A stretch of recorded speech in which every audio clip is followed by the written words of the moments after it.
Fer-Nando is a union leader and a retired professor of industrial relations. He also taught at the Cesar Chavez Center at UCLA.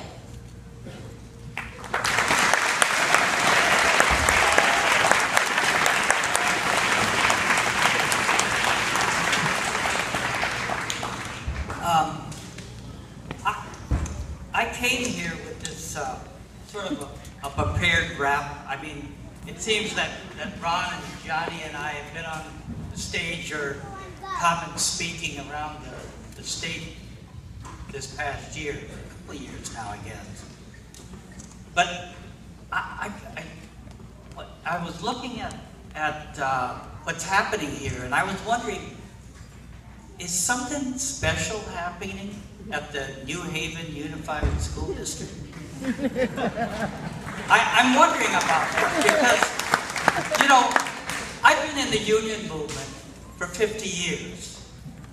And this is the very first time I've heard a choir of school people singing Solidarity Forever.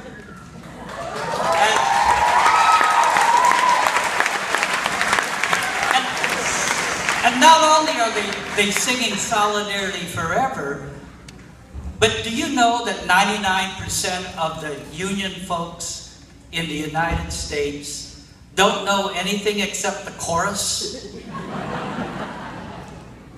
And I wanted to say that, take an opportunity, when I think about Philip, Larry, and as Dolores Huerta always points out, if she were here, she'd say there were 1,300 Filipinos that were involved in the building of the United Farm Workers. And she usually has a list that includes Pete Velasco, and I know that Ron was going to talk. He was the last Filipino member of the United Farm Worker Executive Board. And I remember some folks in San Jose that brought my uncle and I together. I was a farm worker organizer too.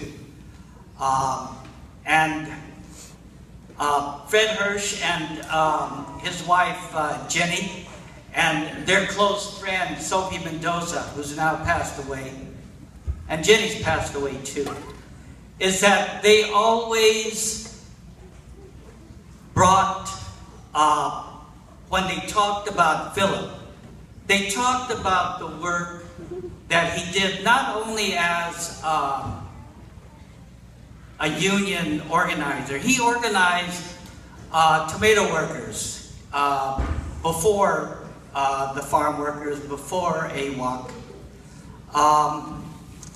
But what they talked about was the impact that Philip had as a thoughtful person of solidarity.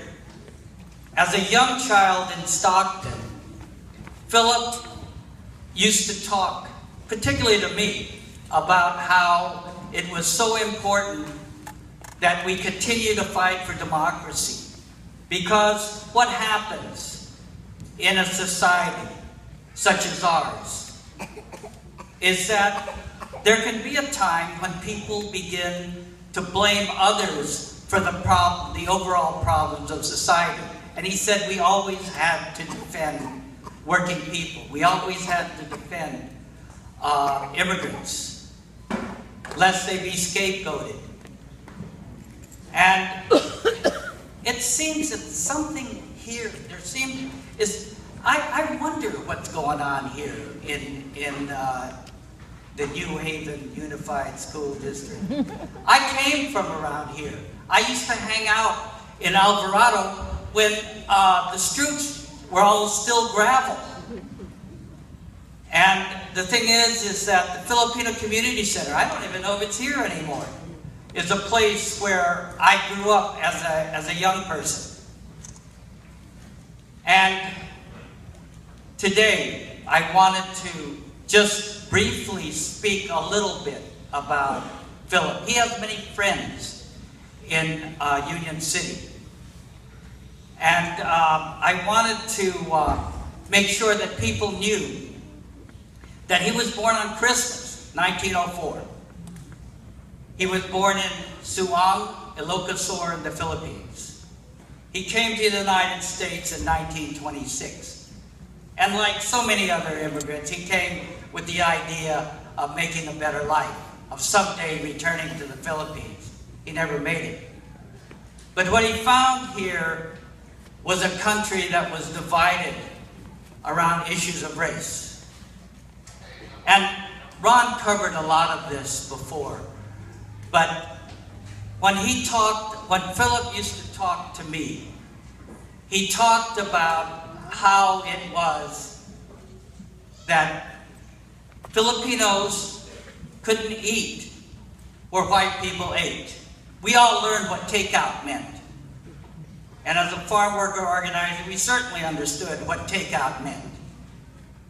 And for those of you who were born after the 1964 Civil Rights Act, it meant that you couldn't eat it here. You had to take it out if you were a person of color.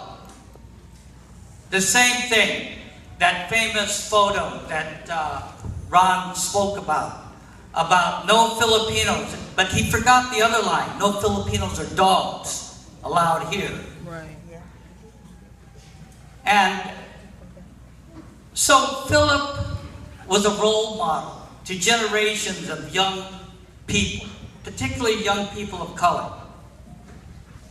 He was dedicated. He dedicated his life to the fight for equality and democracy. Yes, he was a union leader and a union activist. He was an outspoken advocate of worker rights. He was also an outspoken critic of Caesar.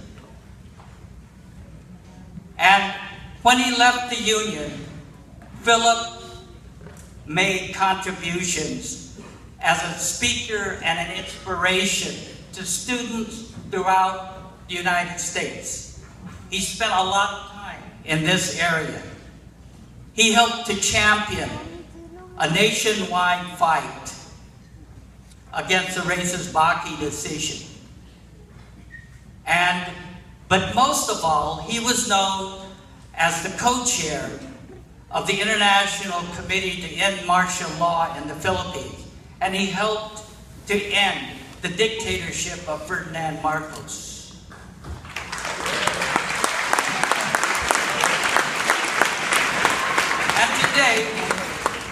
And today we're celebrating his efforts and the efforts of Larry Itliong to continue that fight for equality.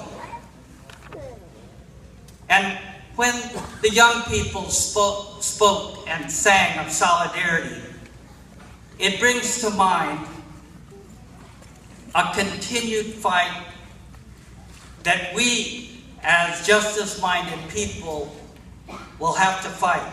If we believe, for instance, that people have a right to organize, that workers have a right to unionize, then we better learn what the Friedrichs case is going to mean to working people throughout the United States.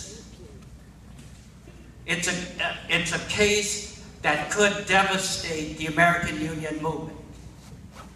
And I raise it here because I'd be remiss in my responsibilities to my memory of my uncle if I didn't raise it. Thank you. And I want to celebrate with you. I want to congratulate the community of Alvarado, Union City, and particularly the New Haven Unified School District for what the heck they're doing here. It feels like magic. Thank you.